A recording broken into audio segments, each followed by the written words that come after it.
What's going on, good people? It's your boy CDL Shorty, and look, I'm back with another video. Check this out.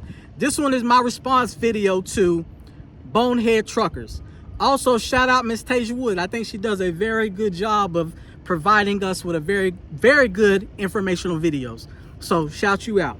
But check this out. Bonehead truckers, I've had a problem with this man for a while because all he does is make stupid content about drivers that are rookies or really don't speak English that well, that make mistakes. But he doesn't have a problem with these mega carriers that are hiring people that should be working at McDonald's or just came from McDonald's, not giving them proper safety training.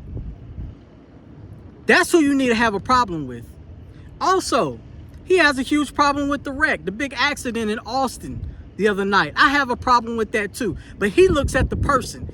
He follows data. He says he follows data that, guess what? He looks at the person, can't speak English. Well, what you need to do is you need to have a problem with your current government, past and present. Because guess what? H-2B visas. And in order to have an H-2B visa, guess what? You don't have to speak English. It's not part of the qualification. Arkansas, yeah, they got a problem with it. That's cool. Guess what? Ain't nobody gonna go to Arkansas. They're gonna get the mega carriers to go in and out of there. So trust me, these little shady companies like this that got these visas, they ain't about to deal with Arkansas. But if it does become law, then guess what?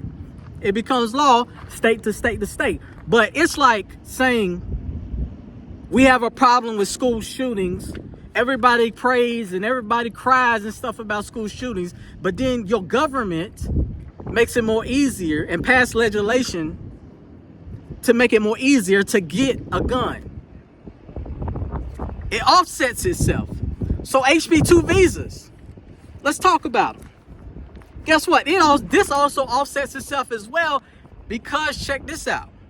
We can sit here, Arkansas can sit here all day and say they don't accept this and they don't want nobody in their state that don't speak English. Okay, cool. But guess what? Your government, the whole United States government, doesn't care about Arkansas. They trump Arkansas because HB2 visas.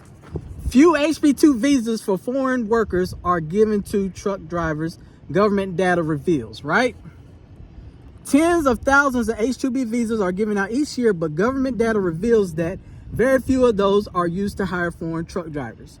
In November, the Department of Homeland Security made an additional 64,000 H-2B visas available for fiscal year 2025.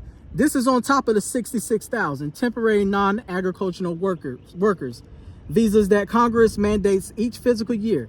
DHS has authorized an additional HB2 visas every year since at least 2017, except for 2020. Although H-2B visas can be allocated to truck drivers, numbers from the U.S. Citizenship and Immigration Services show that a very small portion.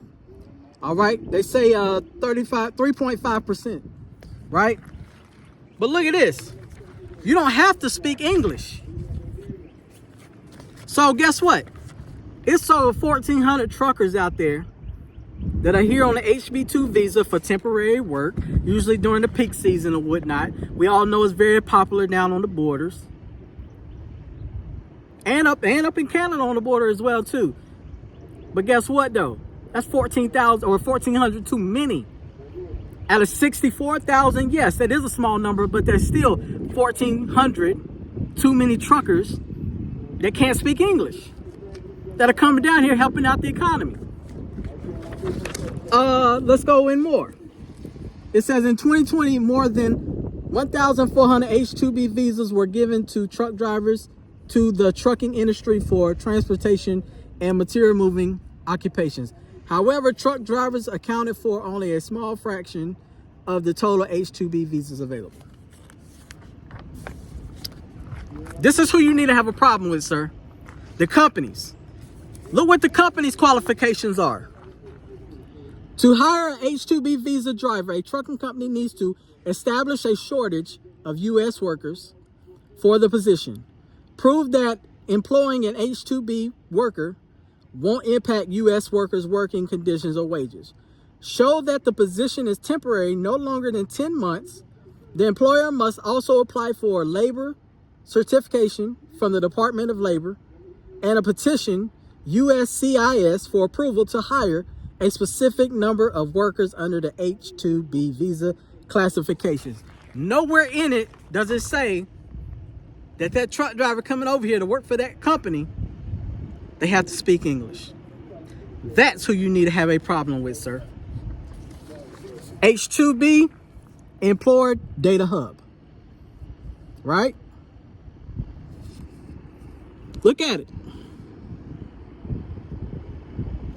Transportation warehouse companies with the most visas include Great Falls Mountain-Based Transport Leasing Company, 145 visas. And so far for the half fiscal year, only about 400 HB2 visas have been allocated to transportation and material moving occupations at more than a dozen transportation companies. Bonehead trucker, you're a jackass. And you need to do your research. Stop making foreigners the scapegoat. Everybody does that, but when we going to talk about the government and the H-2B visas and these EB-3 visas? When we going to get down to it? They cut jobs. They say there's a truck driver shortage, which is a lie. And then they bring other people over here and don't care if they speak English or not. Stop making foreigners the scapegoat.